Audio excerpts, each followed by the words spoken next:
Morning, gentlemen. You Augustus Landor? I am. And you? Captain Hitchcock at your service, second in command at the Academy. I'm here to inform you, Superintendent Thayer requests an immediate audience. And the nature of this audience? I'll leave that to the Colonel. When might this take place? At your earliest convenience. And if I should decide not to come? Well, that would be your own concern. You're a private citizen.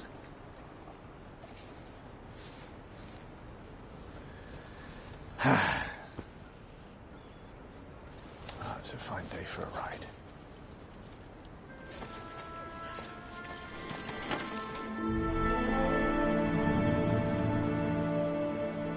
The governor suggests that you were a legend among New York City constables.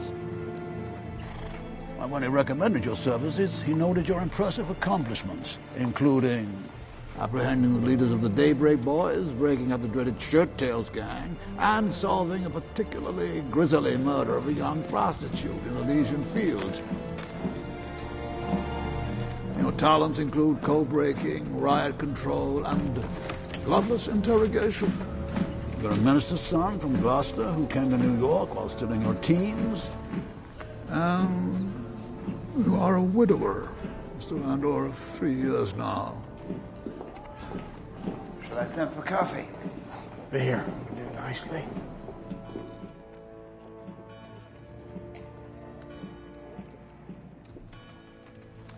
You keep these notes in a pigeonhole back there somewhere, do you? What else do they say? Do they say that I haven't darkened the door of a church in a long time? Does it mention that my daughter ran off a while back? We are aware of your daughter's disappearance, and we offer our sympathies. With all due respect, I hope I've not offended. No, sorry. I ought to apologize. And I do. Please, carry on. Mr. Landor, we are obliged to proceed with extreme discretion. We're looking for someone, a private citizen of well-documented industry and tact, who might carry out inquiries on the Academy's behalf.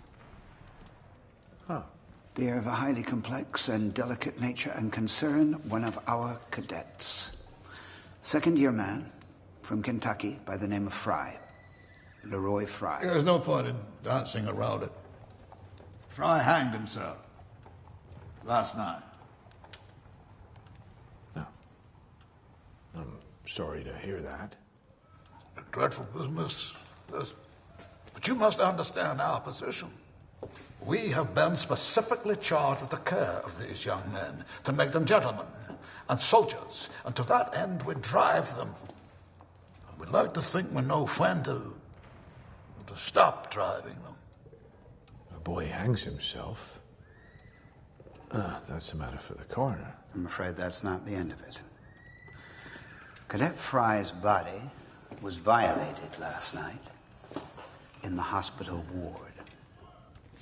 Violated? By whom? Well, if we knew that, we would have had no need to summon you.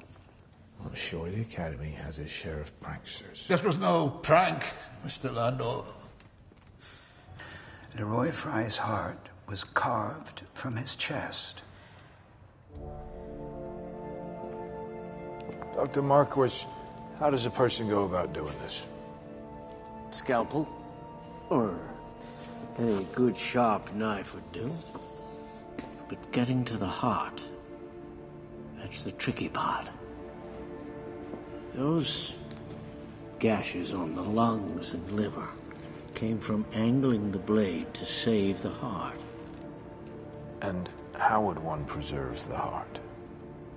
Container of some sort.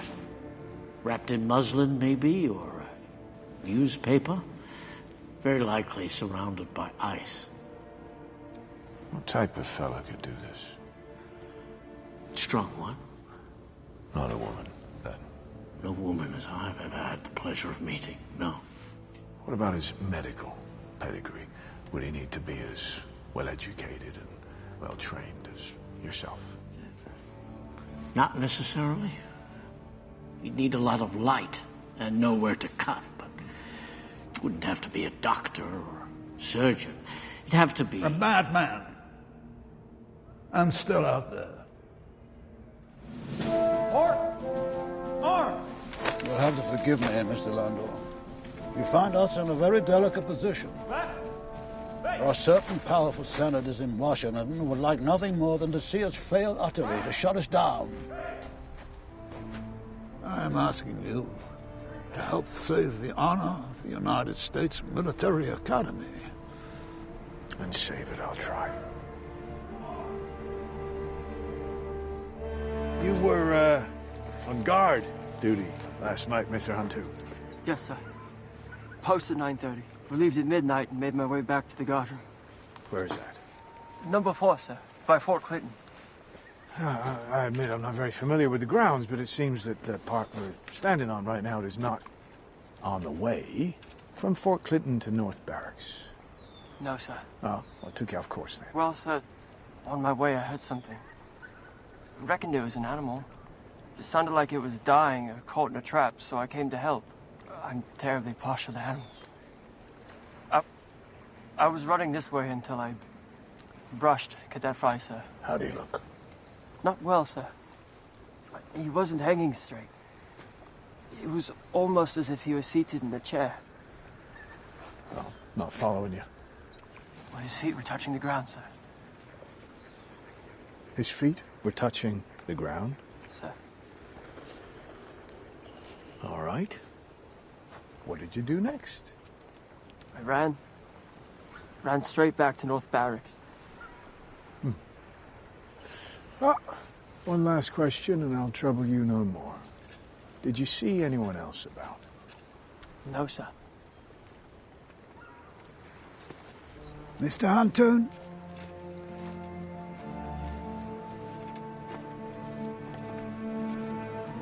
The neck. That's what first struck me. See? Not a clean cinch at all. The rope grabbed at him and ran up and down the neck, looking for purchase. As though he was fighting. And look, if you would, at his fingers, blistered fresh from clutching at the rope, trying to peel the thing off him. May I ask what's going on here? This is quite irregular. I was wondering if you wouldn't mind feeling around the back of Mr. Fry's head. You did examine Mr. Fry. Of course I examined him, as is my job. Haven't we already been through this?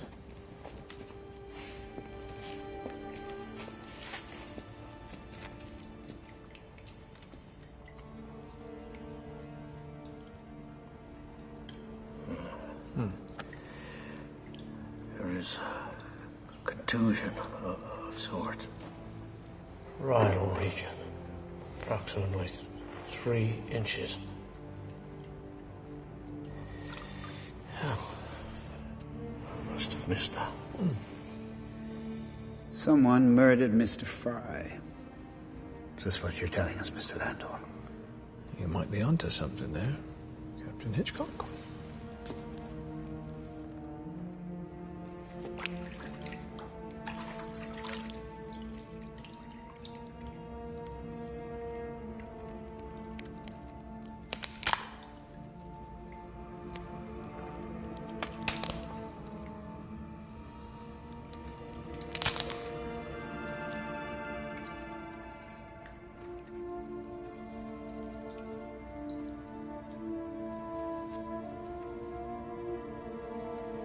Well, anyone could have missed that, Doctor.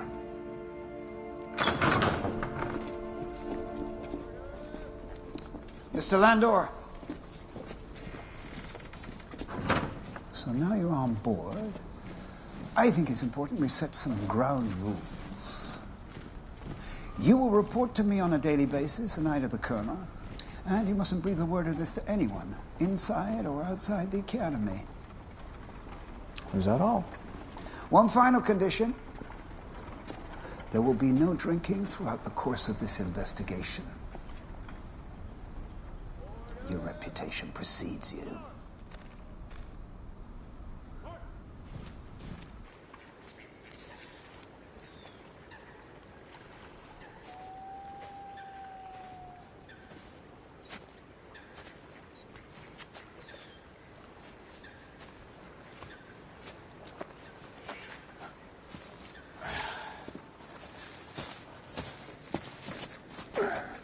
Oh, pardon. Are you Augustus Landor? I am. Unless I mistake, you've been tasked with solving the mystery surrounding Leroy Fry. That's so. What might I do for you? It is incumbent upon me, and the honor of this institution, to divulge some of the conclusions which I have reached. Conclusions? Regarding the late Mr. Fry. I'd be most interested. The man you're looking for is a poet.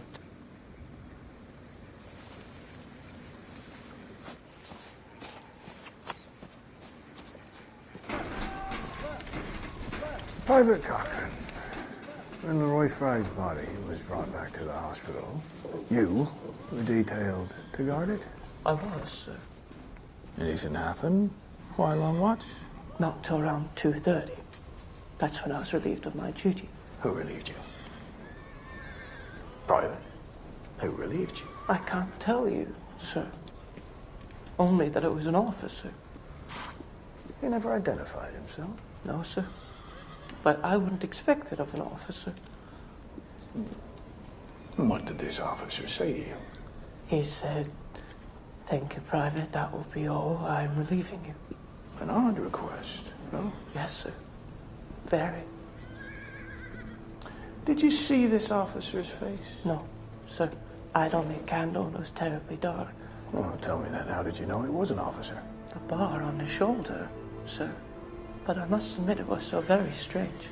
How so? The bars on his left shoulder were missing.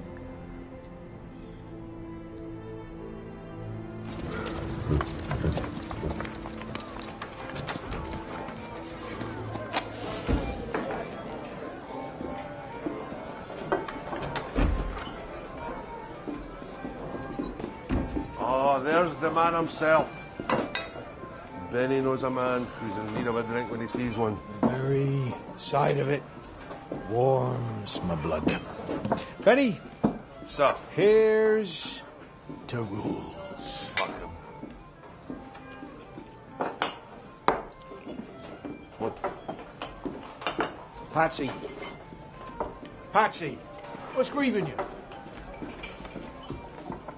You hear about that poor cadet? They say it took him hours to die. They?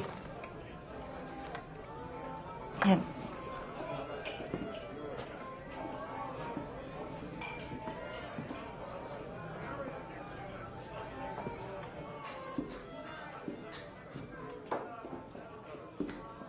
Aren't you meant to be in recital? Good evening, recital. No, I won't be missed. No, they hardly know I'm at the academy. And besides, I've learned more in rooms like this than any classroom. I don't doubt it. Sit, please. Please sit. Have a Seat. seat. Thank you.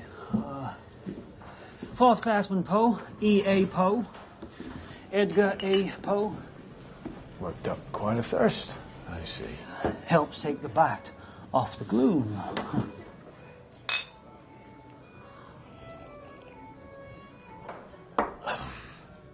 So tell me, how'd you learn about Leroy Fry? Well, from Huntoon, of course. He's been spouting the news like the town crier. Perhaps someone might hang him before too long. You don't mean to imply that someone hanged Mr. Fry. I don't mean to imply anything. Why do you think that the man who cut Leroy Fry's heart out was a poet? The heart is a symbol, or it is nothing. Now take away the symbol, and what do you have? It's a fistful of muscle, of no more aesthetic interest than a bladder. No, to remove a man's heart is to traffic in sin. And who better equipped for such labor than a poet? Awfully literal-minded poet, you would say. Oh, you cannot pretend that this act of savagery did not startle the literary resonances from the very crevices of your mind. Well, Lord Suckling's charming song, I prithee, send me back my heart, since I cannot have thine. Or the Bible even, create in me a clean heart, O God, a broken and contrite heart thou wilt not despise. Then we might just as easily be seeking a religious maniac. Now, you see, I neglect to tell you that I am a poet myself, hence inclined to think as one. I don't get around to poetry much. Why should you? You're an American. And you?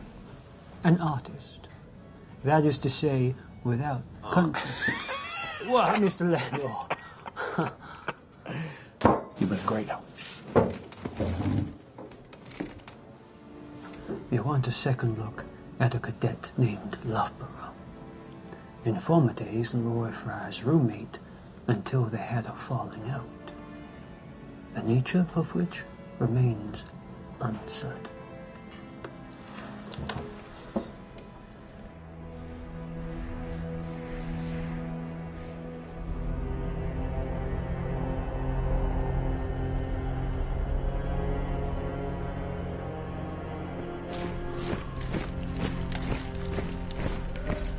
Mr. Loughborough, tell Mr. Landor how you were acquainted with Mr. Fry. Yes, sir. We were roommates. You ever have a falling out? I wouldn't call it a falling out. Just a matter of diverging paths, sir. What made you diverge? Well, nothing, so... matter of course.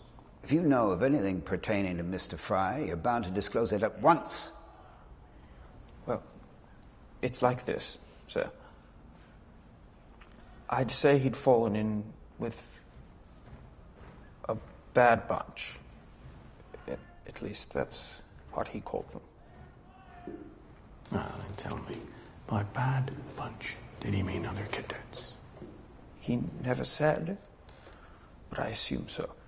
Why didn't you come forward earlier? I didn't quite see that it had any bearing. Happening so long ago, sir. Dismissed. Mr. Stoddard, you were the last one to see Mr. Fry alive. Yes, sir. Speak up. Just a bit ill, sir. I did see Leroy late on the night in question. Passed him on the way to barracks as I was coming in. You spoke to him? He stopped me asking if any officers were about. How did Mr. Fry look? It was so very dark, I wouldn't trust my memory. Did you see anything on his person? A length of rope, maybe? None that I could see. There was something. As Fry was leaving, I did ask where he was off to at such an hour. And? He said necessary business. What did you take that to mean? I don't know.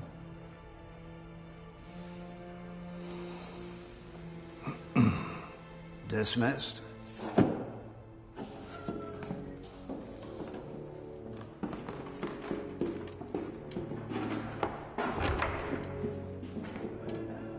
Pardon me, Captain? Yes.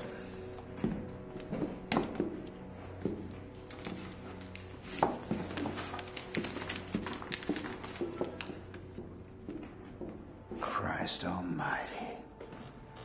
A cow and sheep have been murdered and mutilated in Cold Spring, their chests most cruelly carved open and their hearts removed. Are any of God's creatures immune from this man? We don't know that this is the same man. What? Coincidence, is it? Effective 0600 tomorrow morning, our men will only attend class, meals, prayer services. Nothing more.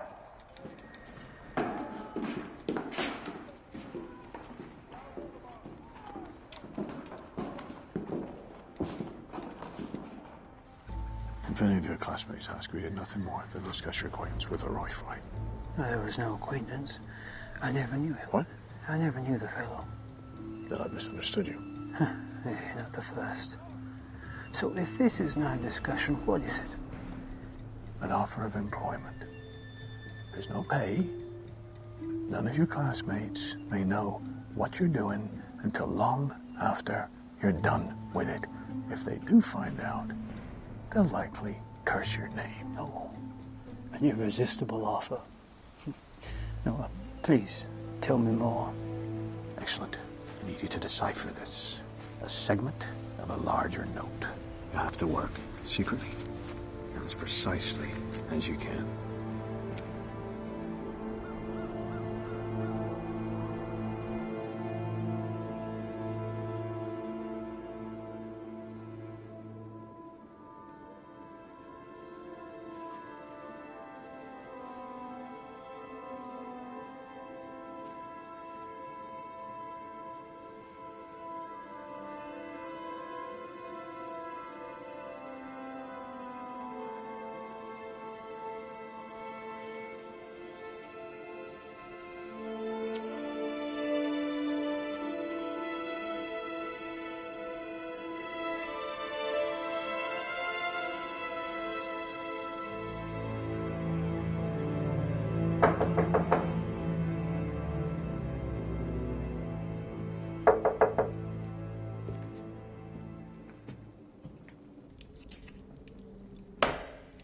I am pleased to report I have successfully decoded your message.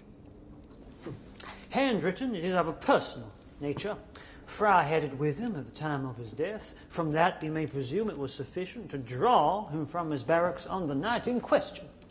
As the rest of the message was torn from his hand, we may presume that the note in some way identified its sender. Now, the use of rather primitive black capitals would also indicate that the sender wished to disguise his identity. An invitation of sorts, or might we more accurately call it a trap?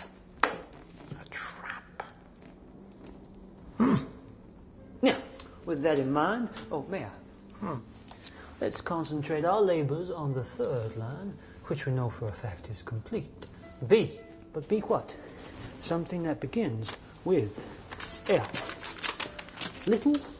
Lucky? No. Now the jibes with the invitation. Be lost? No. Too ungainly a construction. If in fact Leroy Fry's attendance was desired at a particular time and place, there is but one word. Late. B. Late. And as we scan the third line, the first word becomes almost insultingly simple to deduce don't. So, don't be late. Now look closely, Mr. Landor. We need not journey far for a suitable candidate. If Fry is going to a predetermined location, he was, from the perspective of the writer, coming. So, come, Mr. Fry. Now, with that in place, it is the height of simplicity to deduce the next word. Can it be any other than soon? We insert the word a voila! Don't be late, come soon. And there you have it, the solution to our petite enigma, respectfully submitted.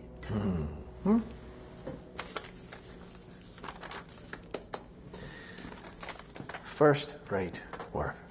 I thank you. Just one thing. Did you have any luck with the first two lines? Well, I was forced to declare them a loss.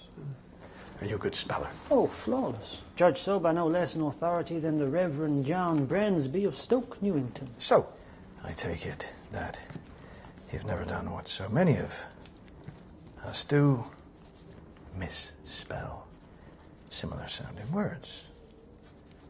For example, there, and there. A common solecism. An invitation, indeed, may be there. Of course, we still don't know where to meet, do we? Something with NG trailing behind. The landing. And might I add the cove by the landing. Excellent choice. So, I'll be at the cove by the landing. Meet me there at, say, 11 p.m., something of that sort. Don't be late. Come see me. Might be closer to the market. Ah. Does this suggest anything to you? Well, why would you meet a fellow cadet at the landing when you can meet him anywhere? Because it's not a cadet, but a woman. You knew the solution all along, Mr. Landor. I had an idea. Well, it is indeed a woman we seek. I believe I may be credited with the sighting of her. The morning after Leroy Fry's death, before I knew anything of what had passed, I awoke and began speaking the opening lines of a poem. The lines that speak of a mysterious woman in profound distress. Then, just outside the mess, appears the most beautiful creature I've ever had the pleasure of laying eyes on.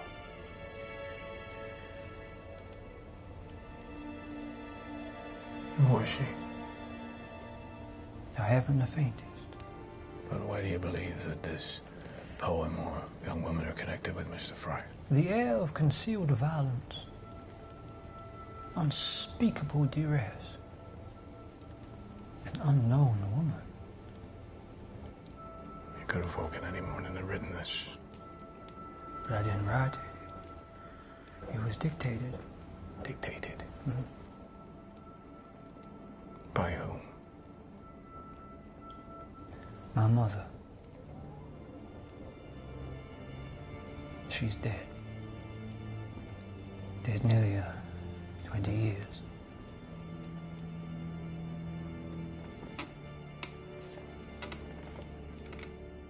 Tell me about this Poe fella.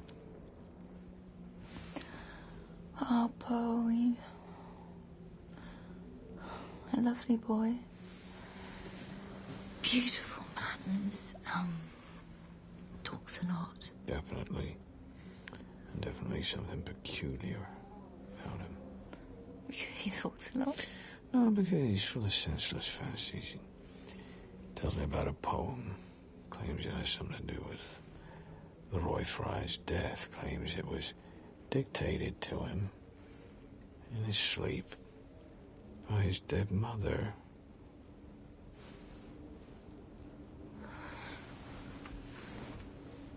You of all people will know that the people we lost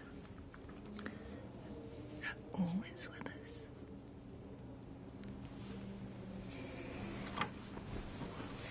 Man will do most anything to cheat death, won't he?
Muslin, maybe, or newspaper. Very likely surrounded by ice.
Good.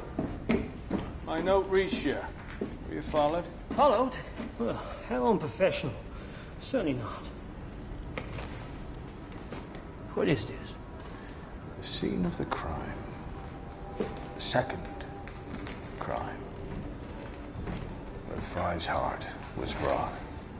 You mentioned the taking of Fry's heart drew you to the Bible. I must admit, I was already moving in that direction. Not to the Bible, but to religion.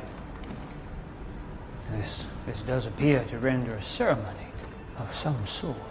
Blood and candles placed in an intentional manner. A circle. And a triangle. Fry's heart very likely placed inside.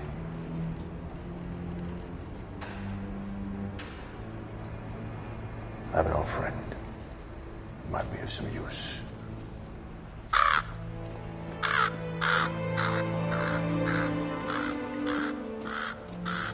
Professor Jean Pepe is an expert in symbols and rituals. The occult. Professor! Pepe might well be the most peculiar man Sorry to intrude. I've had the pleasure of coming across. Bring something curious. I would like you to observe. This can only be a magic circle. I remember seeing it in veritable Dragon Rouge, and if I recall aright, the magician would stand there in the triangle. Alone? Well, he might have a group of assistants. Candles or torches on either side, light everywhere. A festival of light, in fact. Now, gosh, if you go to the third shelf, on the second to the top, that volume on the top. Yes, yes. Pierre de l'Ancre, redoubtable witch hunter. You read French, Mr. Poe? Yes. Please read in size. It's in the center page. De l'Ancre executed 600 Basque witches and left behind a remarkable volume you now peruse. But the book I wish to give you, Discours des Diables by Henri Leclerc, who executed 700 witches before he was done, is reputed to have been destroyed. Now, rumor has it that he left behind 2 or 3 other volumes identical to the one destroyed. Now, finding one has become the idea fixe of many an occult collector. Why? Why? Who? Leclerc left behind instructions for securing immortality. Oh, my lord. It is commonly known among the fraternity of evil angels that the contents of a witch's Sabbath feast are confined to the following sundries. Unclean animals such as are never eaten by Christian peoples, the hearts of unbaptized children, and the hearts of hanged men.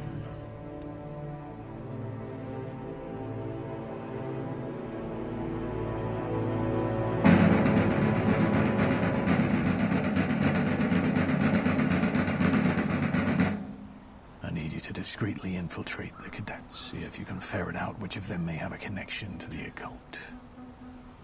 Explain yourself. Well, certain overtures have been made to me rather dark and shall I say, unchristian overtures. Unchristian? Yes, I've been spurred to question the very grounds of my faith and to dabble in mysterious and arcane practices of an ancient provenance. Arcane practices? Means black magic. Who was it? We demand to know. Oh, no, I'm honor-bound not to reveal his name. Who was it? Well, you can't drag it from me, not if God himself threatened to smite me with a lightning bolt. Well, if you want to join our prayer school... No, I gave my word. If someone asks you to question your faith... It must faith... remain private. Was it Marquis? Milton, watch yourself. Yes, I have a name, but need a face to go with it.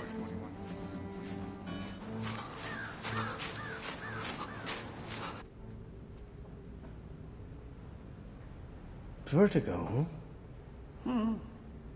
Well, things are swirling about. Your heart rate is rather quick.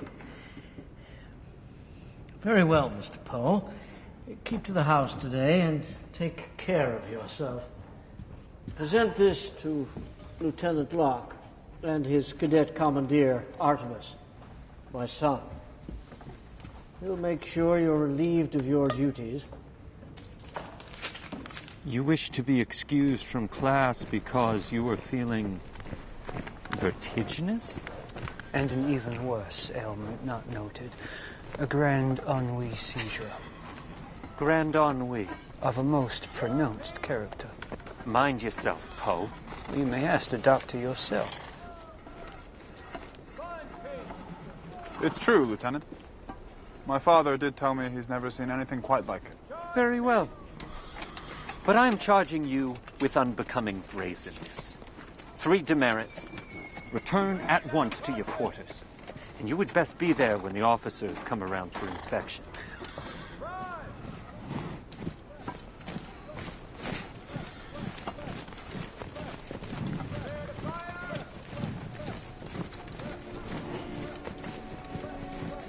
Poe, is it? Yes. Artemis Marquis. I must say, your brazenness is admirable. Tonight, 11 o'clock. 18 North Barrack. Apologies for my tardiness. I hope I haven't kept you too long. This is lovely. Oh, books! Oh! You have never interested me more. Where to begin? The lamentable Fenimore Cooper. Well, I guess every library must have one. Ooh, what a collection. History of Egypt and all sorts.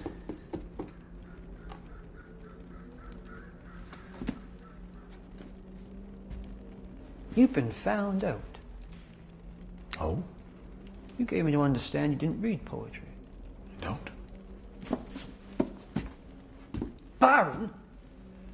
A personal favourite, Mr. Landor, and, might I say, terribly, terribly well thumbed. That's my daughter's.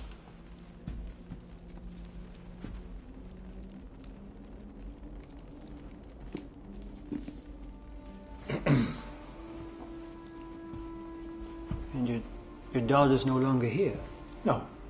No, she ran off with someone. Someone you knew? In passing. And she's never to return? Not likely. Oh, then we're both alone in this world. But you have your mother.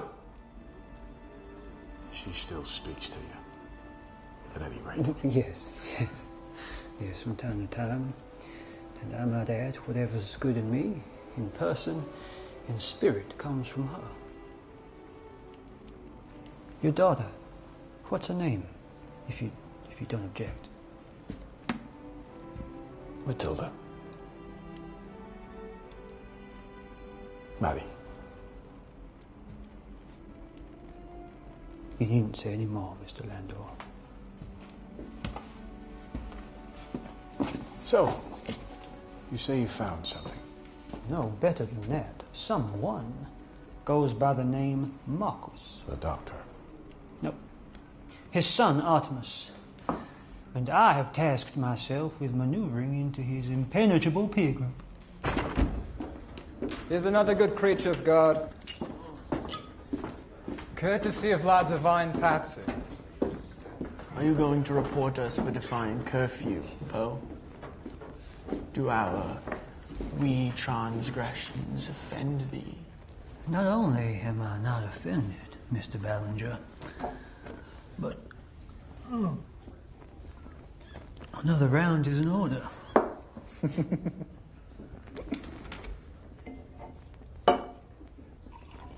Drink it. All of it, woman. Ballinger, you really are quite the bully tonight. Another s'il vous plaît. Oh, I thank you. I can do this all night. Easy, Ballinger. I've gone to great trouble to secure that match. Poe, I understand you're a published poet. I'm told I evidence a humble gift.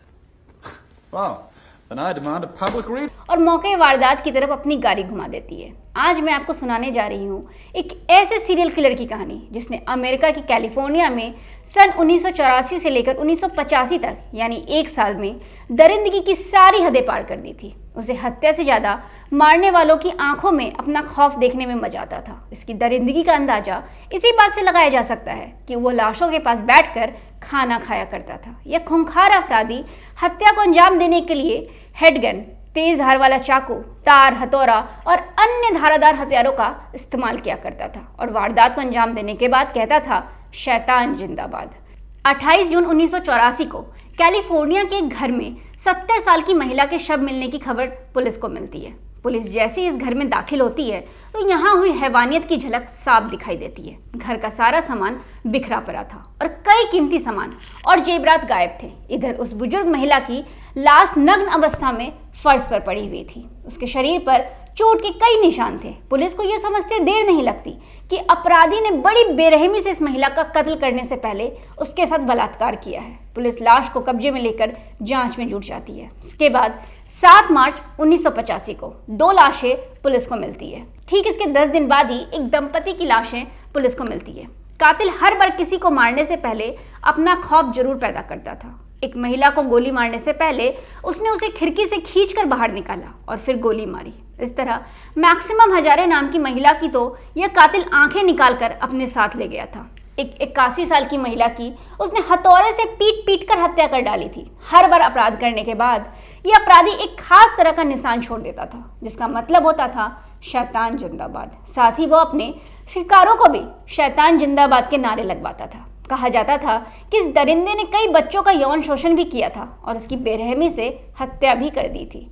धीरे धीरे कत्लों का यह सिलसिला बढ़ता ही जा रहा था और पुलिस की आंखों में यह हत्यारा लगातार धूल झोंक रहा था। लिहाजा पुलिस इसे गिरफ्तार करने के लिए हर मुमकिन कोशिश कर रही थी। ये सीरियल किलर अब तक 13 लोगों का काम तमाम कर चुका था। इतनी लाशें मिलने के बाद सुराग के तौर पर पुलिस काफी सबूत इकट्ठा कर चुकी थी। ऐसी ही एक जांच के दौरान पुलिस को मौके Pleasure us.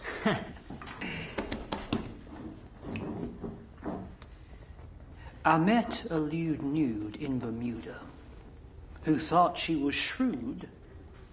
I was shrewder. She thought it quite crude to be wooed in the nude. I pursued her, subdued her, and screwed her. Well done. Bravo.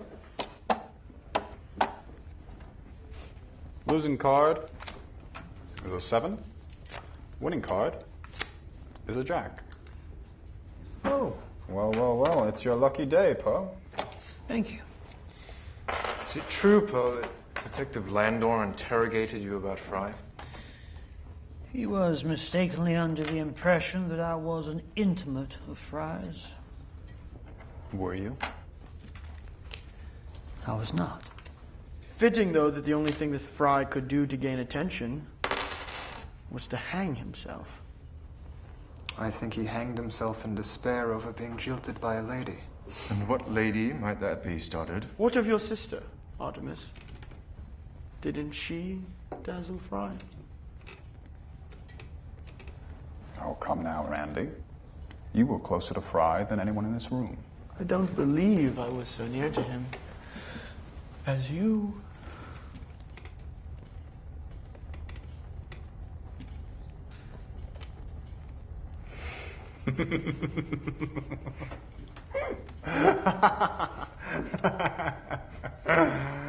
All right. Where were we?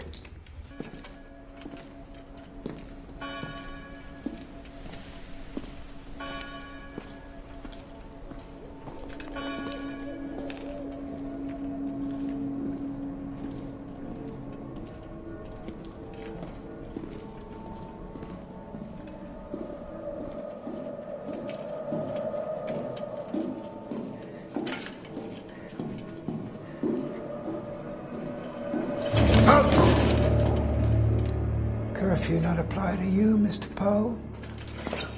Explain yourself. Candles were to be extinguished 3 hours ago. I'm sorry, sir. Your apologies have always rung hollow with me. Leroy Fry met his maker when he too was out after curfew. Return to barracks at once. You're lucky you're not digging your own grave. Thank you, sir. Pick up the pace.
For in death there is no remembrance of thee.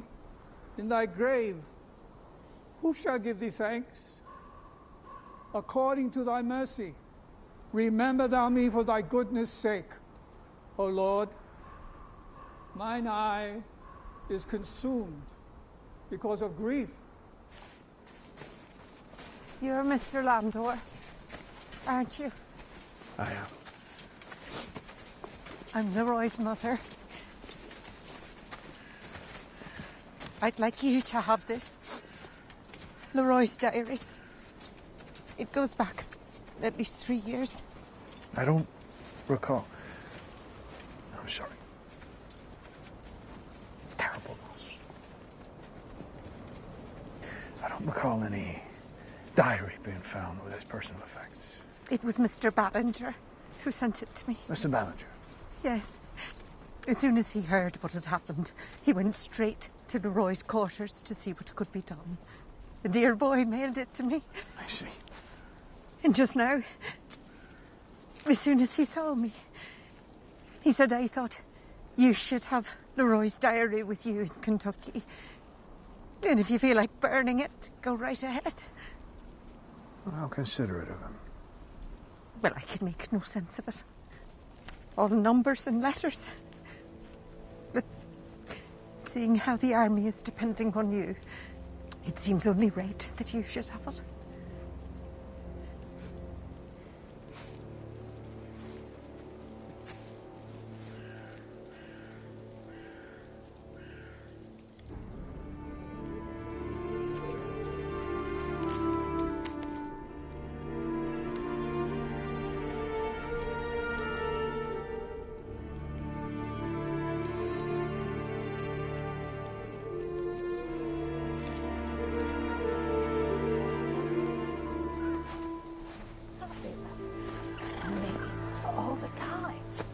Her name. There's all of us in this together. Doctor! Ah, Mr. Landor. Pleasant surprise. Please let me introduce you to my wife, Julia. I've heard so much about you. It's a pleasure. Aren't you the gentleman inquiring after Mr. Fry's death? I am. Well, we were just discussing the matter. Indeed, my husband informs me that despite his own heroic efforts, the body of Mr. Fry has been judged too far along for public display. His poor parents. No, indeed. Well, this whole matter has shaken us. Be assured, I won't rest until we've apprehended him.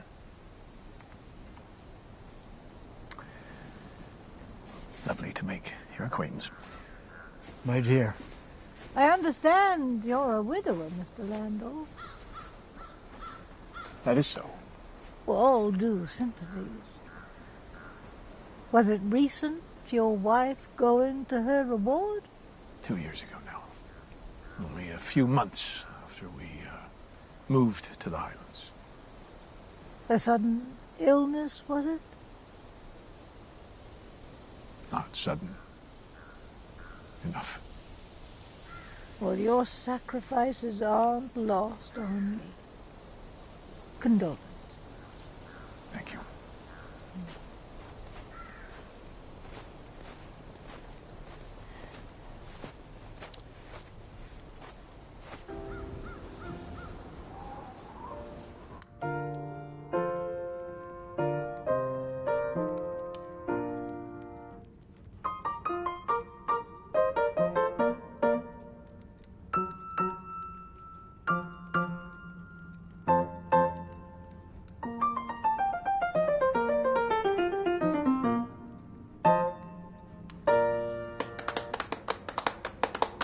Brother!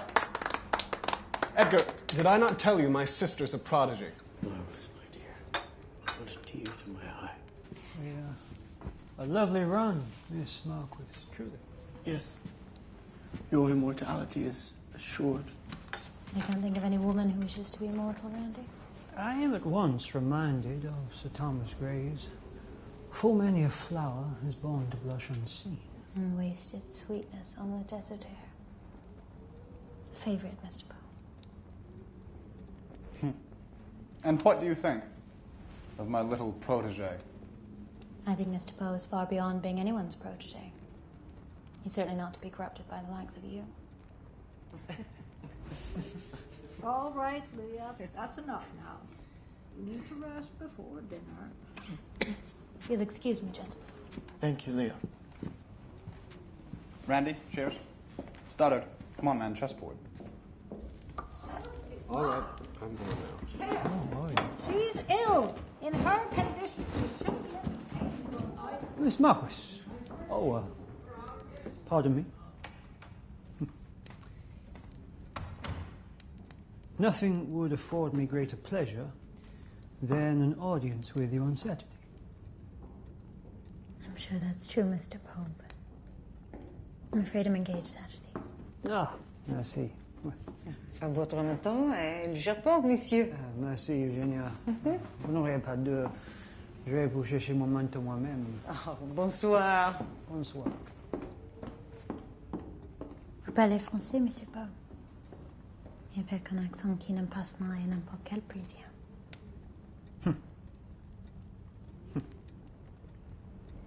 So you propose this Saturday? Or Sunday, if that's preferable. Or Monday, even. And where do you propose this audience? Let me guess, G's Point? Flotation wall? Oh, no. Neither, I'm afraid, no. I had in mind the cemetery. The cemetery? How interesting. Yes, I certainly think so. Well, I wish you good evening.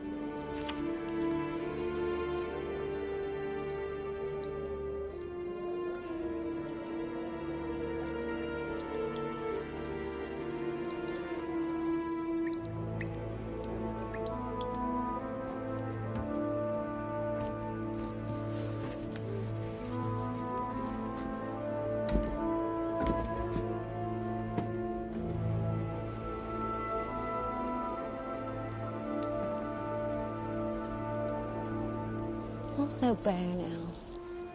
To enjoy the Highlands in the full extent of their glory, they must be seen immediately after the fall of the leaf.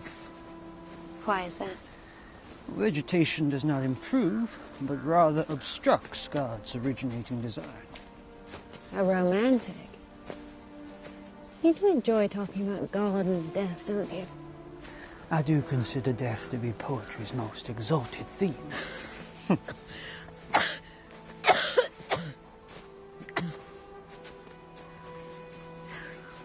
Shall we? A lovely spot. Yes, it's my favorite.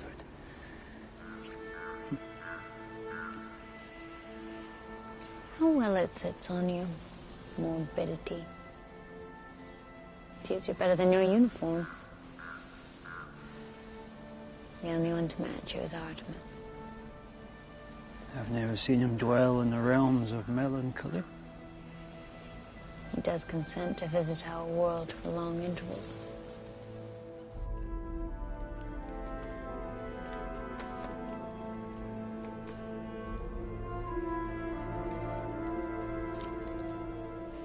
You know, I believe it's possible to dance on broken glass for some length of time. Not forever.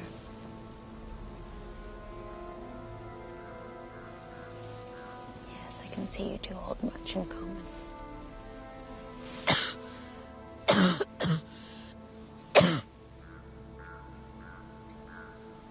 I hope you aren't cold.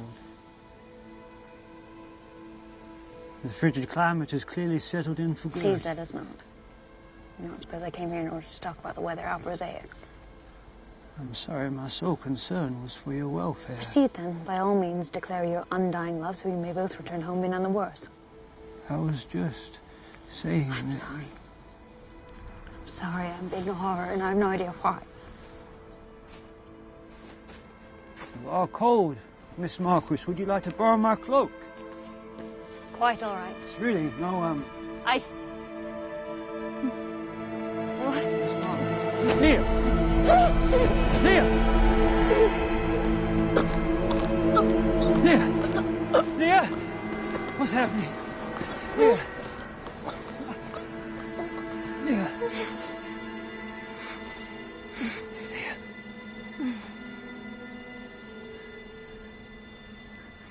My God, are you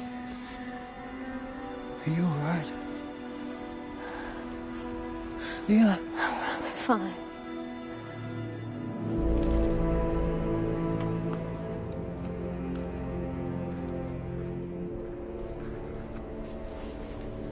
Are you sure you're all right? I was quite terrified. It happens. It's nothing to worry about. Your spirit so emboldens me that I feel free to confess. My mother has a kind of presence in my life. My sleepings and my awakenings. Yes, there are times I believe the dead haunt us because we love them too little. We forget them, you see. We don't mean to, but we do. I believe they feel most cruelly deserted, and so they clamor for us. Perhaps it's best we don't give that too much thought.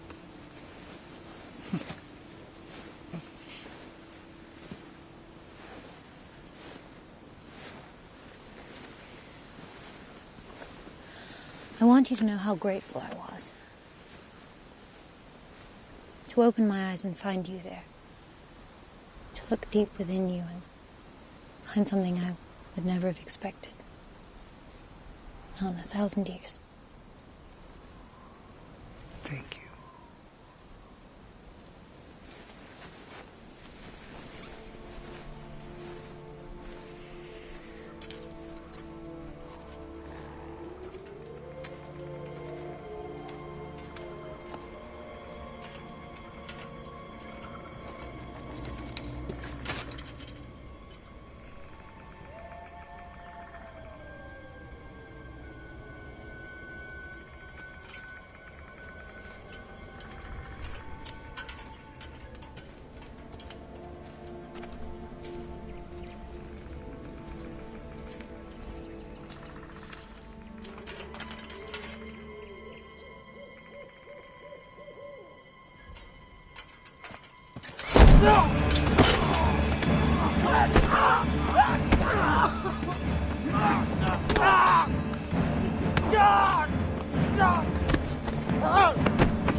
Bastards! But I know their fucking place!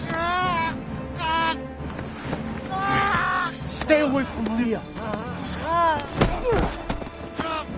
Leave her! Leave her, Ballinger, or you will be court-martialed!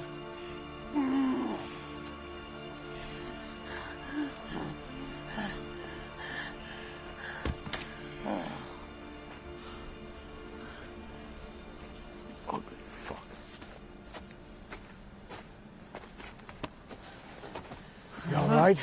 Clearly, that savage knows that Leah prefers me to him. And if he seeks to frighten me away, then...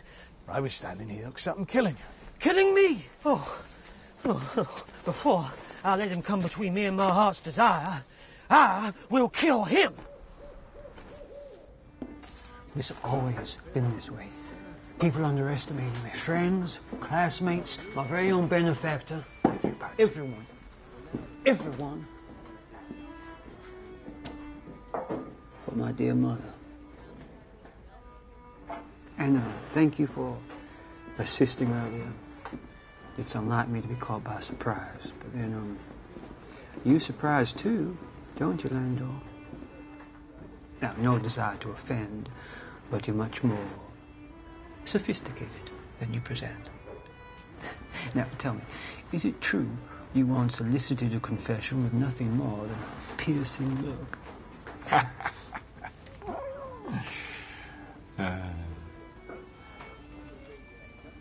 With enough patience, the suspect will often interrogate himself. Oh, you are most delightful company, Landor. I shall write a poem someday. Something that shall send your name down through the ages.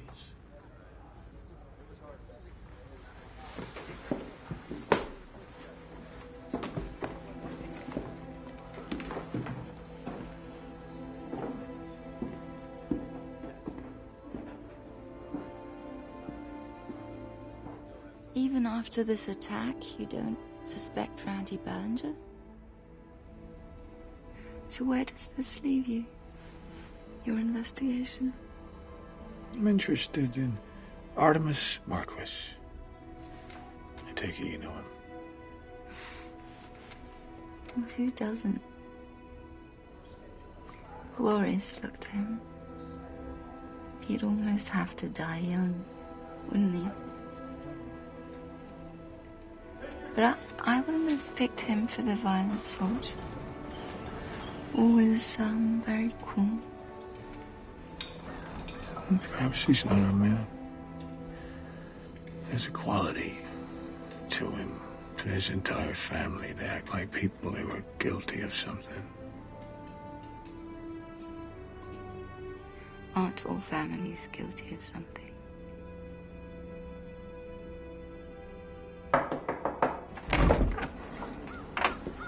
Captain, it's Mr. Ballinger.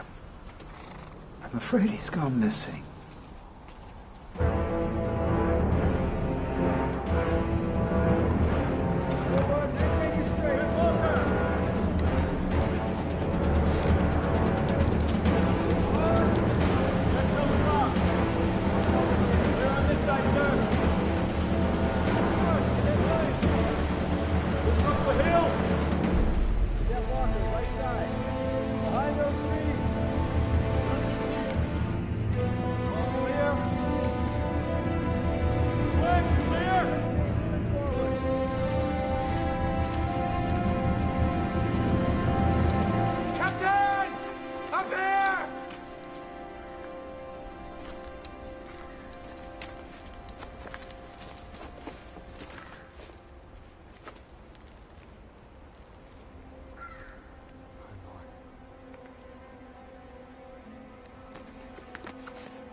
Mr. Ballinger's dissection wasn't as clean as Fry's, suggesting it was performed by different hands.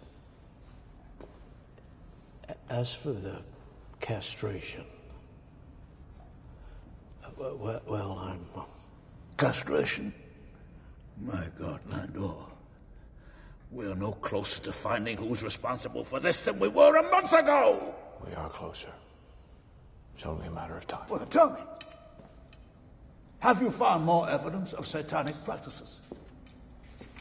What of the so-called officer who persuaded Private Cochran to abandon Leroy Fry's body? And Fry's diary. Have you found a single clue that might be of use? A maniac is freely roaming these hills, disemboweling my men. Men who barely carry out their duties, hardly leave their barracks or sleep, and if they can't sleep, do so with their muskets!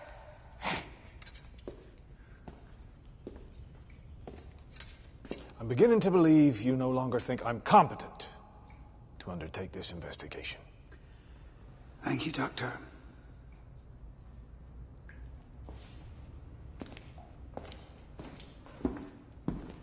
It's not your competence we question, it's your allegiance. Is there any possibility that this could have been the work of Mr. Poe? Poe? Just yesterday, he was regaling his tablemates with an heroic account of his epic tussle with Mr. Ballinger, declaring that he fully intended to kill him, should they ever cross swords again. You've seen Poe. Can you honestly tell me he subdued Ballinger? Oh, there would have been no need. A firearm would have turned the trick. Whatever his relations with Ballinger, there's no sign of any link between Poe and Leroy Fry. They didn't even know each other. Oh, but they did. They had a tussle of their own last summer. Don't suppose he ever volunteered that bit of information, did he?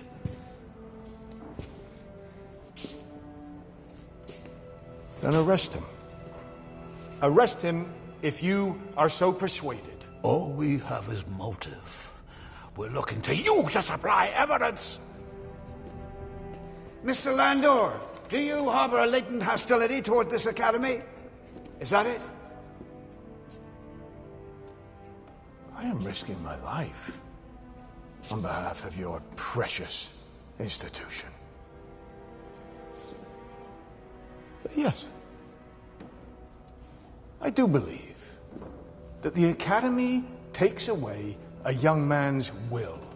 It fences him with regulations and rules. Deprives him of reason. It makes him less human. You implying that the Academy is to blame for these deaths? Someone connected to the Academy? Yes, hence the Academy itself. Well, that's absurd. By your standard, every crime committed by a Christian will be a stain on Christ. And so it is.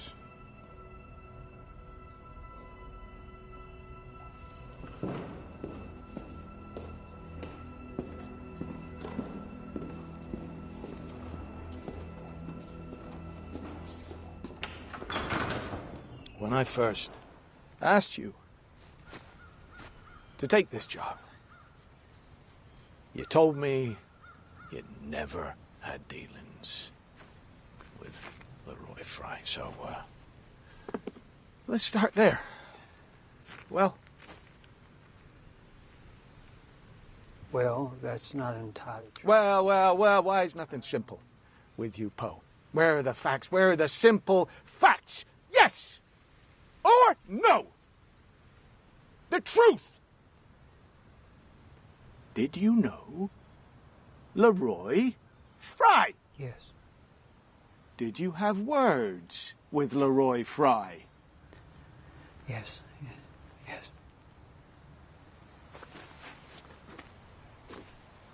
Did you kill Leroy Fry?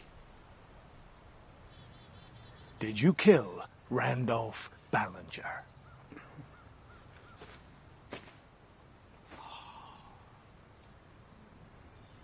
Did you have anything to do with the desecrating of their bodies? No. May I be But still you do dead not if- deny that you threatened both men. Well, as it relates to Ballinger, that was... I never meant it. And Fry? I never once threatened him. I merely... There is a very disturbing pattern here, Poe. Men who cross you end up on the wrong end of a noose with rather important organs carved from their chests. Mr. Landor, if I were to kill every cadet who had abused me during my brief tenure here, I'm afraid you would find the corps of cadets reduced to less than a dozen. Now, if you must know, I've been a figure of fun from my very first day here. My manner, my age, my person, my aesthetics.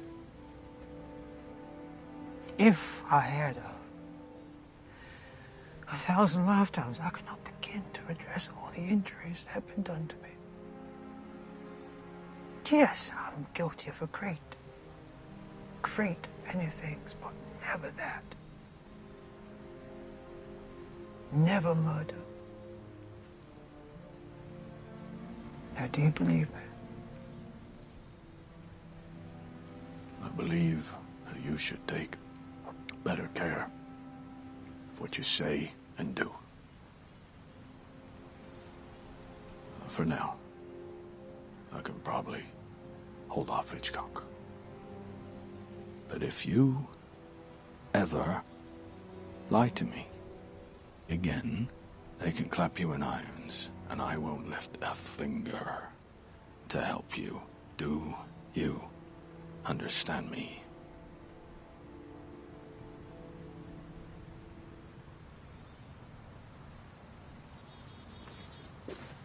No.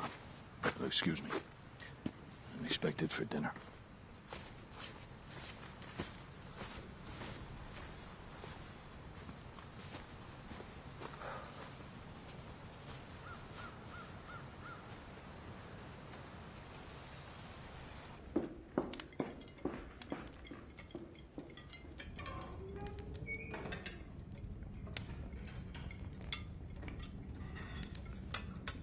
Thank you for joining us in mourning Randolph's untimely passing. The dear boy was family. Don't you find my son exceptionally handsome, Mr. Landor?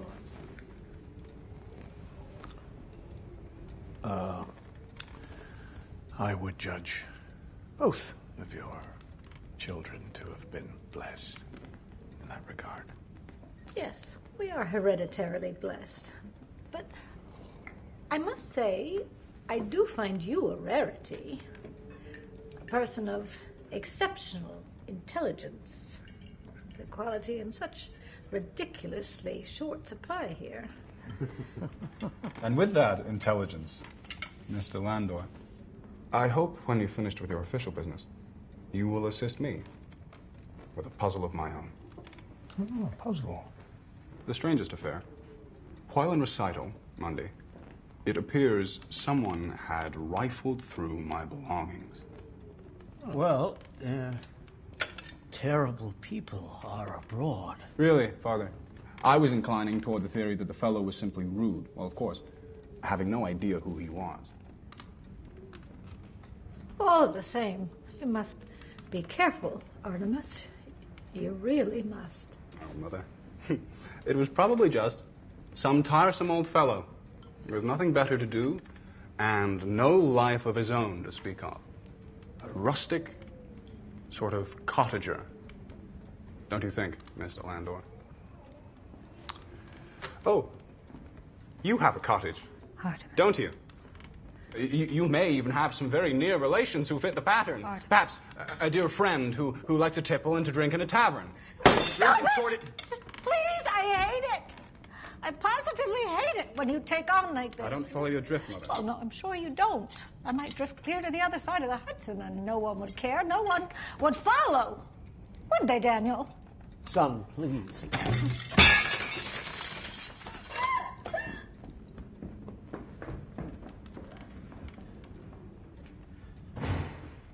You'll have to forgive my wife. Mr. Bale, just death has cast a pall over our happy little clan.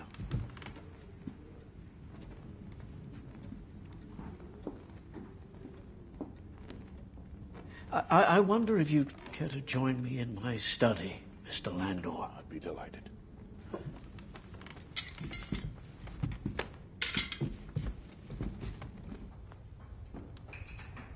My apologies, Constable. Living on pins and needles has taken its toll on all of us. No need to apologize. The time of year, all this confinement. It was all very understandable. I couldn't help noticing, Doctor. Is your daughter unwell? Quite observant. Yes. Yes, she's had a rough go of it, that one. Since she was a pup, really. A ghastly illness. Seizing her when no one is looking. Stopping her brain and shaking her like a cord. Beautiful child. One marked for marriage, status, children. And in the same stroke, illness. Just dreadful. Gentlemen, Leah's in fine form, if you'll join us.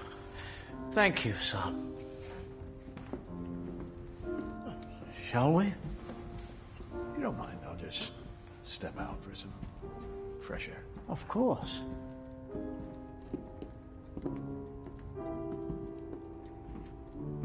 Father, have a game with me. Shall I try the scholars again, or something more challenging this time?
Just remarkable.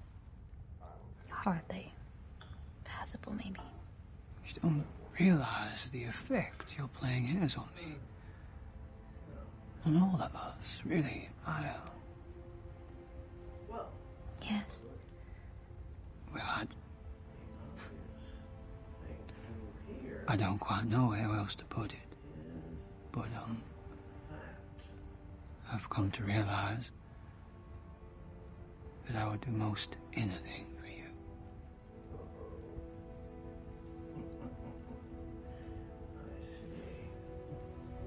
Oh, Edgar.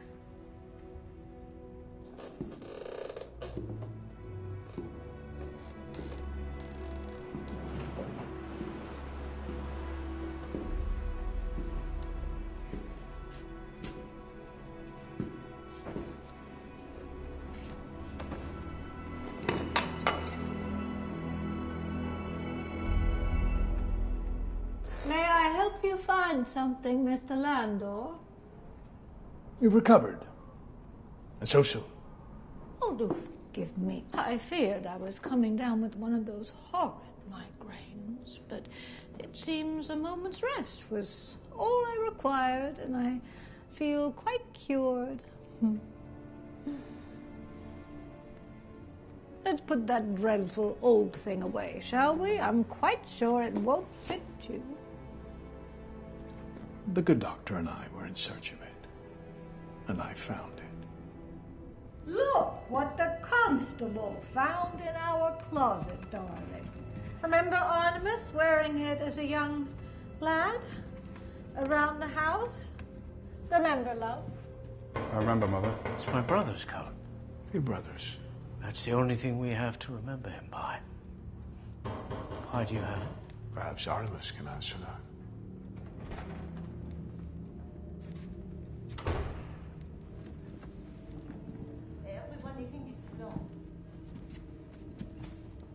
Ethan.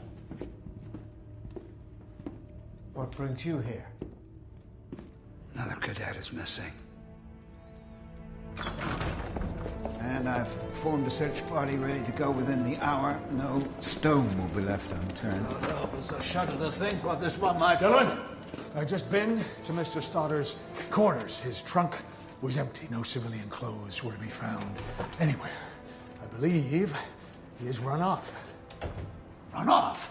Fry's diary allows that both Stoddard and Ballinger were good mates with Leroy Fry. Fearing he might be next, I think he ran. Well, that may well be, but what about Artemis and the officer's coat? If he's involved, how can we possibly delay arresting him? He is too cool a customer for that. All he has to do is deny it. No, there's a last avenue of inquiry I'm exploring. Two of his closest companions are dead, and imminently I must report to the President that we have our man. We have our man, Landor. Do we not?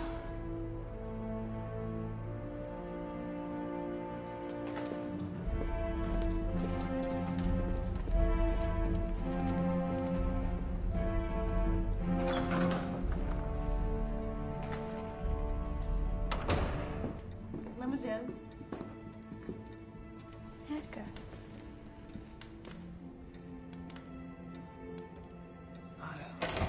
Professor! Pepe! Last time I was here, you mentioned a witch hunter and a book. Yes, Discours de Diable. Henri Leclerc. Was Leclerc a priest? One burned at the stake. It came to me while I slept.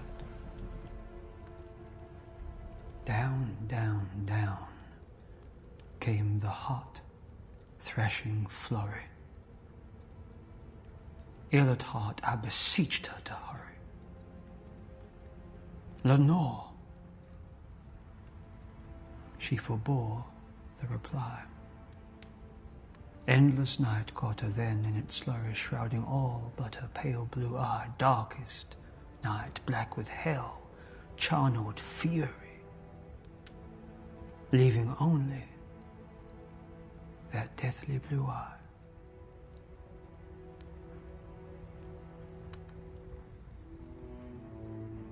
Do you see? Lenore Leah. It speaks of your unspeakable distress. A conclusion to what's oppressing you. The poem is speaking to us.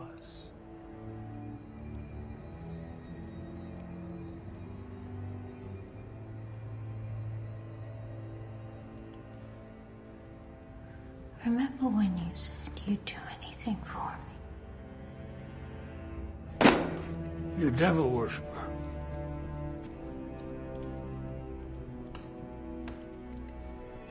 Thank you, Pepe.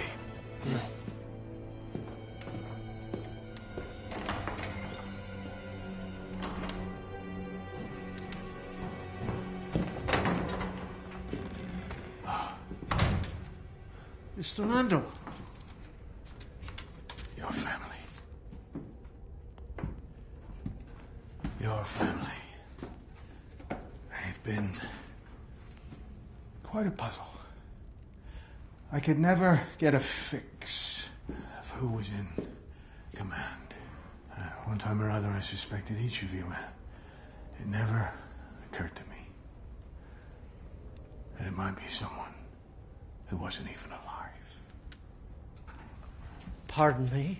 Father Henri Leclerc, finest of witch hunters, until he became the hunted. What are you talking about? Your daughter. She suffers from a falling sickness, does she not? She copes because she is in contact with someone who instructs her. Him. Do not make me question your sanity, Mr. Landor. What are you suggesting?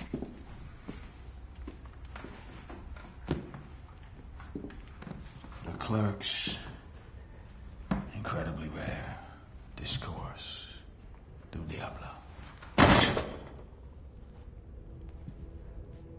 Well, communicating with the devil is not a pastime with which I am familiar, Mr. Landor. I have never read a page of this book. Does your daughter speak with the dead?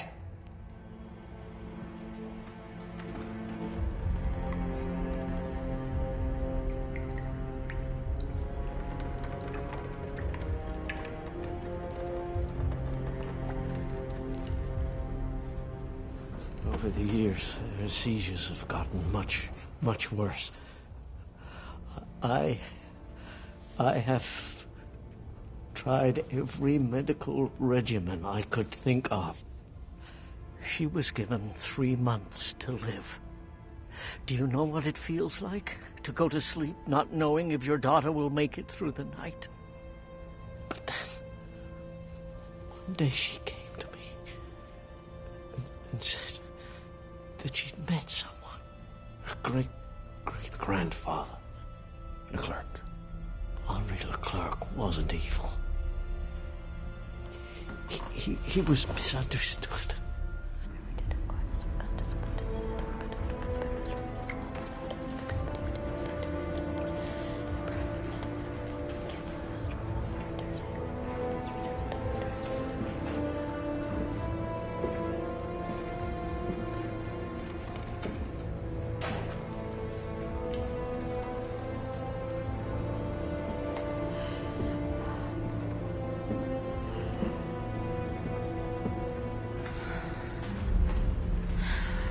Egolia.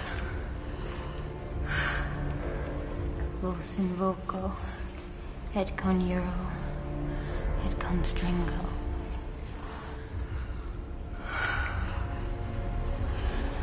Solum, et lunam, et omnia sidera celesti. They swore to me. Mr. Fry was already dead. They swore they could never kill anyone. You believed them. I had no choice. You are a physician, a man of science. How dare you put your faith in such madness? Because I couldn't save her myself. My own heart had failed me. I sacrificed everything for my Leah. So how could I then object to her finding a cure elsewhere? Doctor, communicating with the dead. That's not normal, but murder. Destroying innocent lives. That's inhuman. Someone has to hang for this. I only indulged her because, miraculously, she seemed to improve. Doctor, where is your family? Where are your children? Mr. Poe's here early. He left with Artemis. Why is his cloak still in the hall? Doctor, where is Leah? Doctor, where is your family?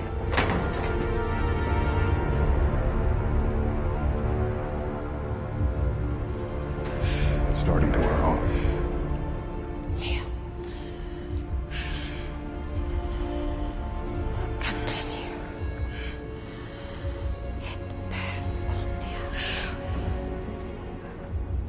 per omnia. La quae potentia. Habent fosterere. Et constringere. Per virtutem. A portent. What's that? What's happening? It won't be much longer. I don't feel terribly well. I thought... Just a few minutes more, and I'll be free. Free. Please, Leah. This must happen. You do understand. Sacrifice is the ultimate expression of love. I knew from the moment I met you, you were the one. Yes. I do love you.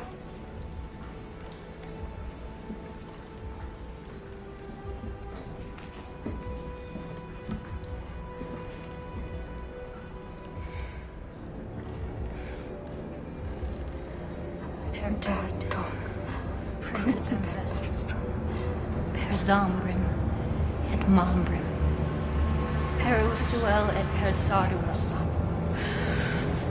Quibus obedire, tenemine veritate. Enough!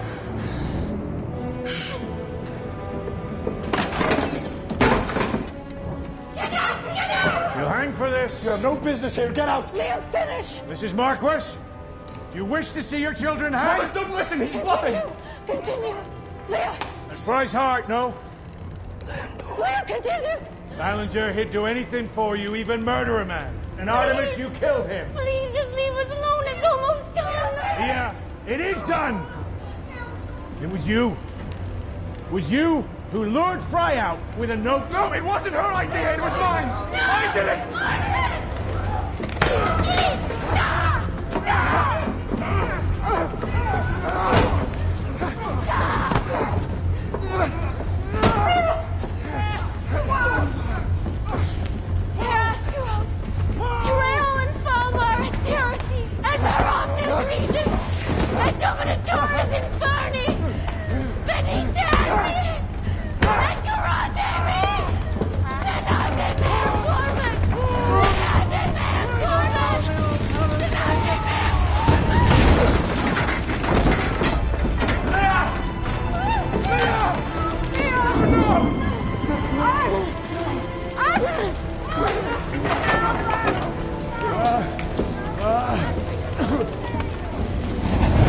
Mother, stay back!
I'm told, he's lost no more blood than a physician would have drawn in the course of a normal bleeding.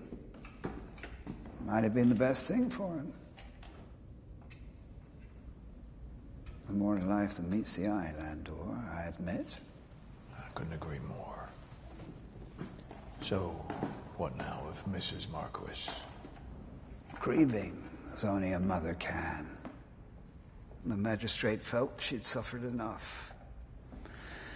But you'll be pleased to know our good doctor has submitted his resignation. None of this pleases me, I can assure you. Landor?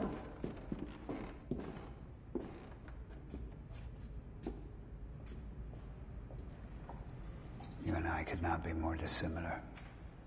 In manner, philosophy.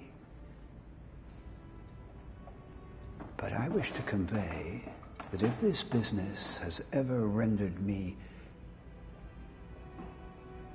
which is to say, if ever, out of impertinence, I have impugned your competence, then I'm sorry. Thank you, Captain.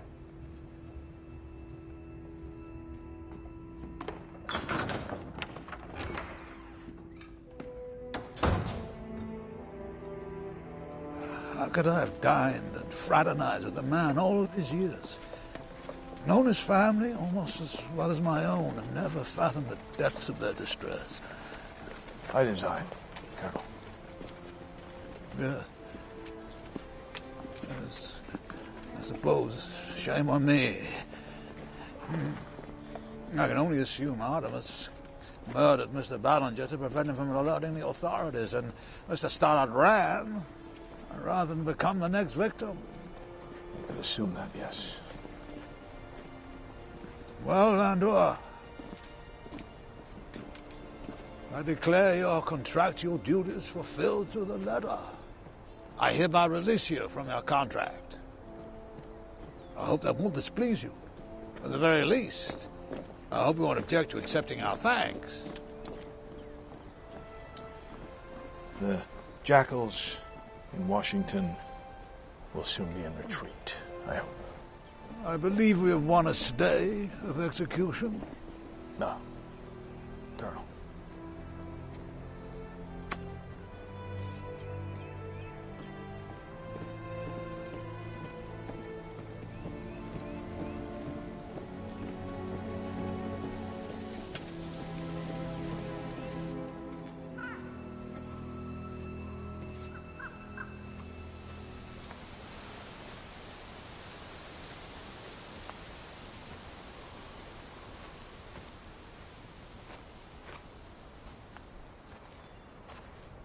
Don't you look fully recovered?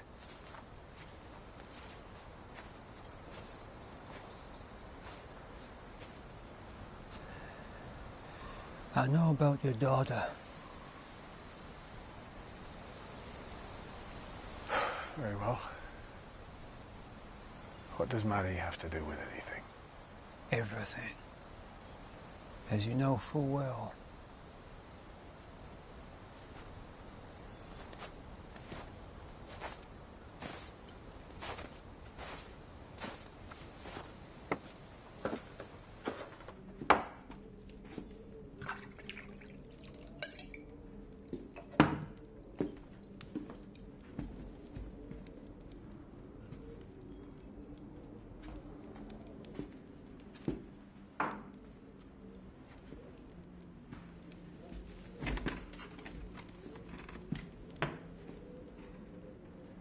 Came to me while I slept.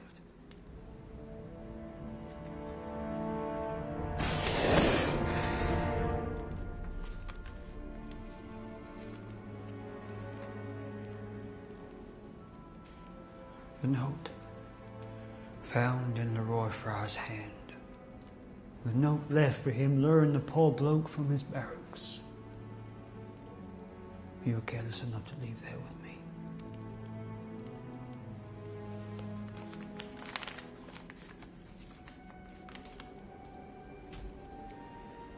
This is the other note you left. Remember?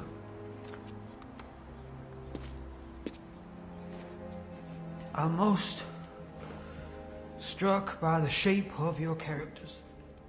Uppercase, as you well know, are every bit as damning as lowercase. The A, the R, the G, and the E, virtually identical to the ones found in Leroy Fry's note.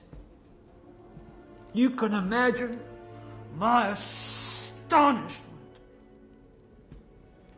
Could the same man have written both notes?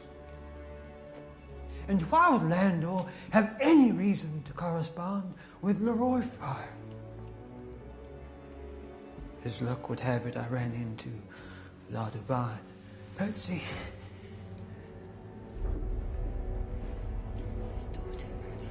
She told me the whole... बात बुलवाता है। इसके बाद उसे कहता है कि अगर लोग पूछे तो कह देना कि मैं रात का शिकारी हूँ। कातिल को शायद ये इल्म नहीं था कि जिस महिला को वो मरा हुआ समझ रहा है वह उसके लिए मुसीबत बन सकती है। कातिल के जाने के बाद महिला होश में आती है और पुलिस को फोन करती है और मामले की पूरी जानकारी देती है। अब पुलिस महिला की मदद से हमलावर का स्केच बनवाती है और हर दीवार और अखबार पे छपवा देती है। हत्यारा इस बात से अनजान था कि उसका स्केच बन चुका है।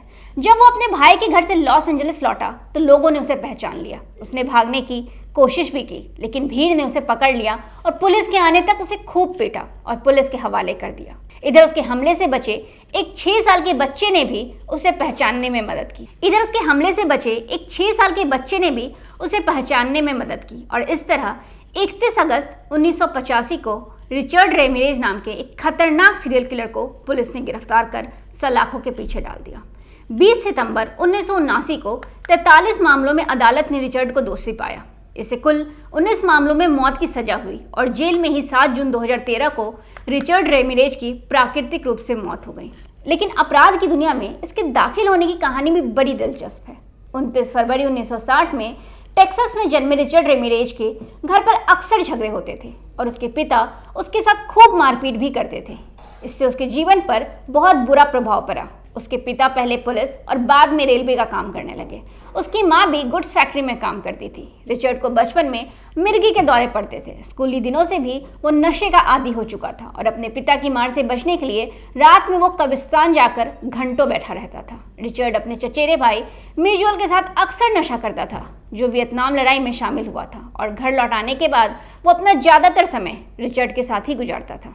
उसके चचेरे भाई ने ही उसे बताया था कि वो वियतनाम में महिलाओं को बुरी तरीके से प्रताड़ित करता था और उसे मारता था। इस बात को सुनकर रिचर्ड के कदम अपराध की दुनिया में पड़ गए और पहले चोरी और लूटपाट के बाद रेप और हत्याओं को भी सिलसिलेवार तरीके से अंजाम देने लगा और धीरे धीरे सीरियल किलर बन गया। तो यह थी अमेरिका के सीरियल किलर रिचर्ड रेमिरेज की कहानी। ऐसे ही आपराधिक और सत्य घटनाओं को सुनने और जानने के लिए देखते रहिए।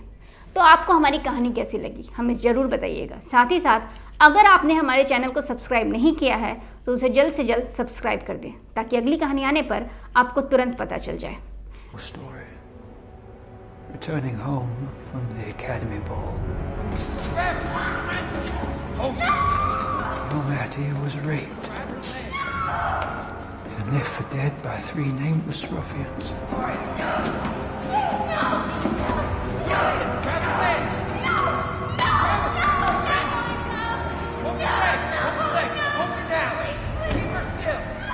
A bad bunch indeed. Just as Leroy Fry said. Maddie! Oh, God! Maddie! Oh, my God! Come here! Oh! Maddie! Oh! I'm sorry. Listen. Everything will be all right. It'll all turn out.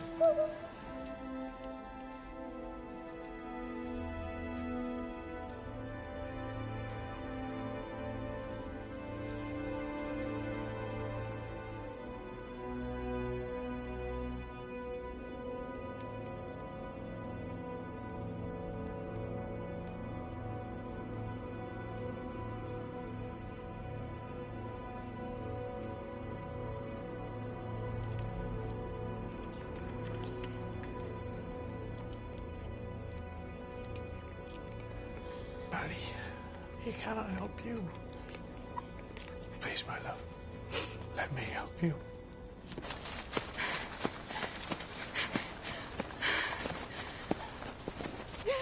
But she didn't run away,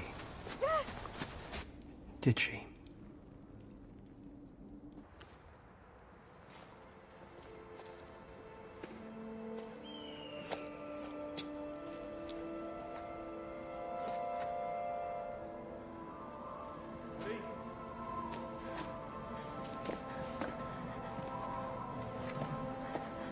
Maddie?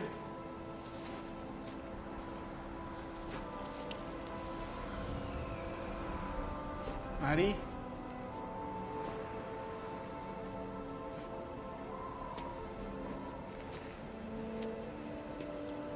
Maddie, please. Come here. Please, my love, come here. Please come here.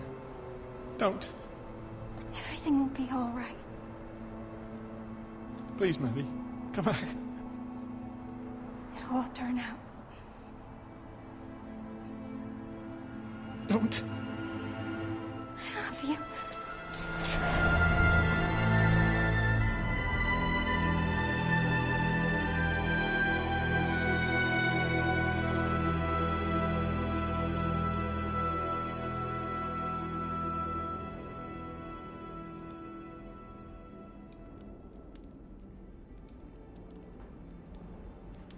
Why did he never tell me? It's not a story. I enjoy telling. But I would have comforted you. Helped you as you helped me.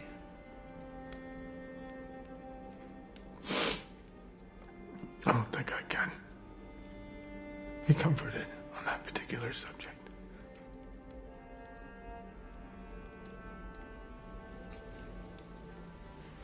So, what did I do next? Exactly what you would have done. Examined all assumptions, beginning with what were the chances that two parties would have had designs on the same cadet in the same evening? Small. Small indeed. Unless we see one party as being contingent upon the other, or what if one party, say Artemis and Leah, what if they were simply on the lookout for a dead body, and then the opportunity magically appears, and they don't care who the body is, provided it had a heart. The one thing they won't do for it is kill. No, it is the other party who is ready and willing to kill. And to kill this man in particular. Why? Why?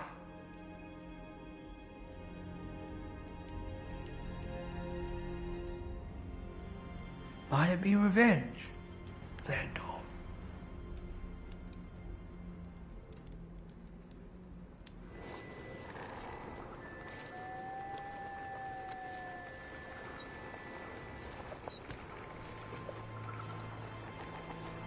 Patsy? Patsy?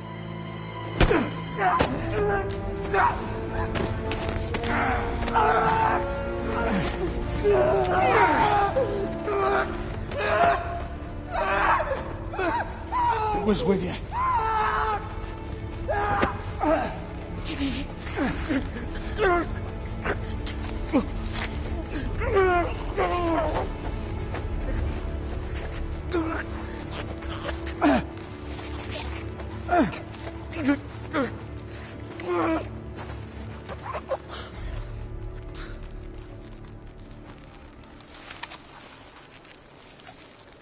Someone there?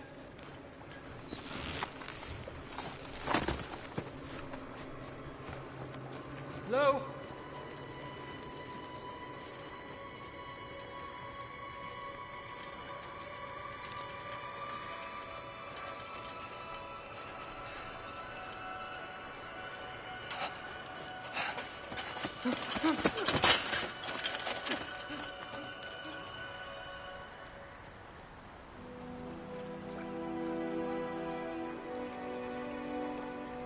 So, the second party is interrupted. Though not before his successful resolution.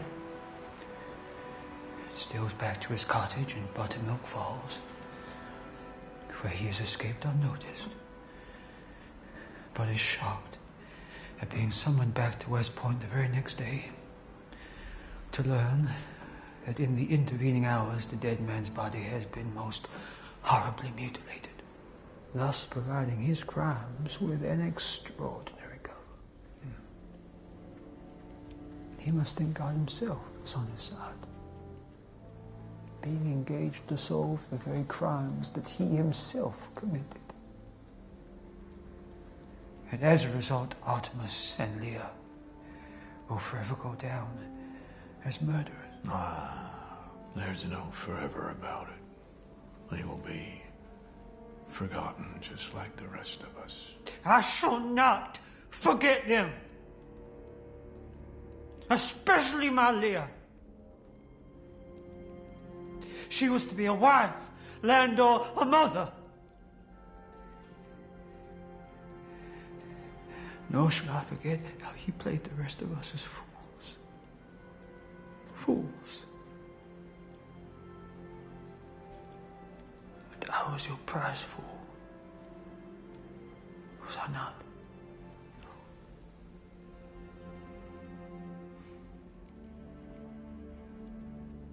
You were the one who I wished to deliver myself to all along. I knew that from the moment I first met you, and here we are.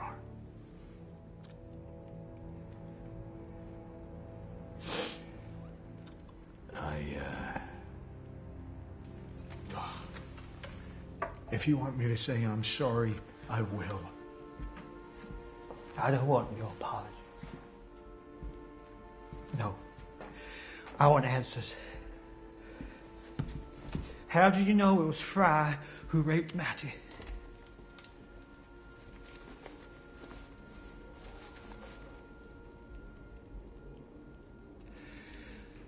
The sheep and the cows you're doing? Of course. And Ballinger? Oh, Ballinger.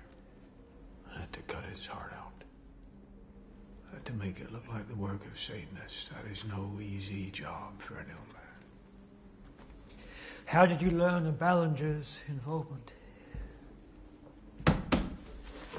Fry's diary. Did Ballinger confess as well? Oh, yes. Under duress. No, please. Who else was with you? Gillian's daughter. Gillian. Sorry. They both recalled her name.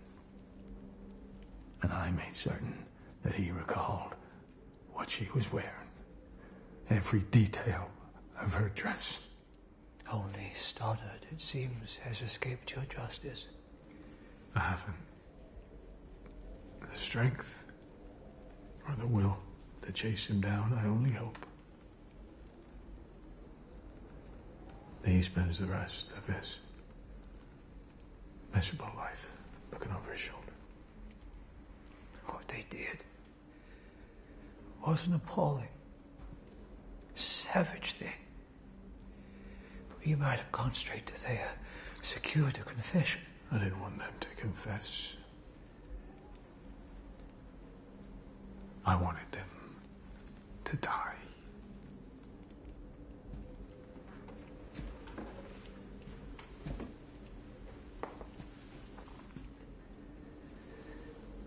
And so what now? Now, that depends on you.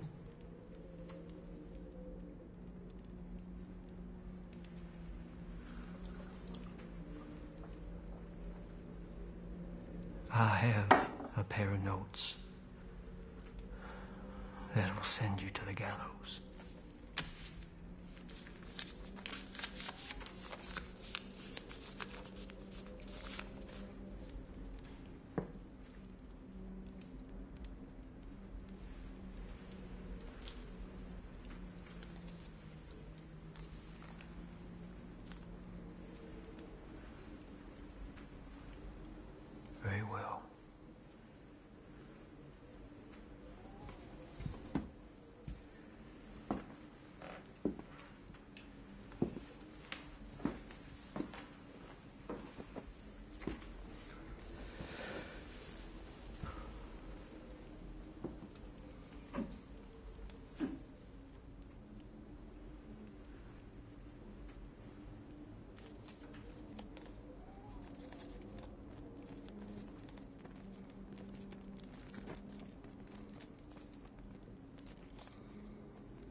You know, Edgar, I often wish that my Maddie had run into you that night of the ball. Who knows?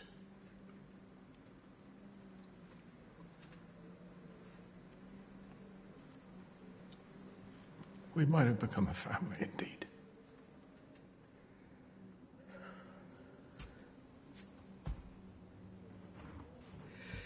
I sure treasure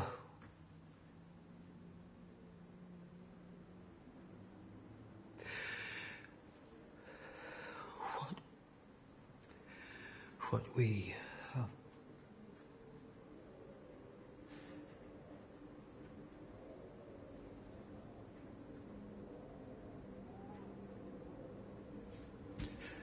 goodbye, Landor.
Rest, my love.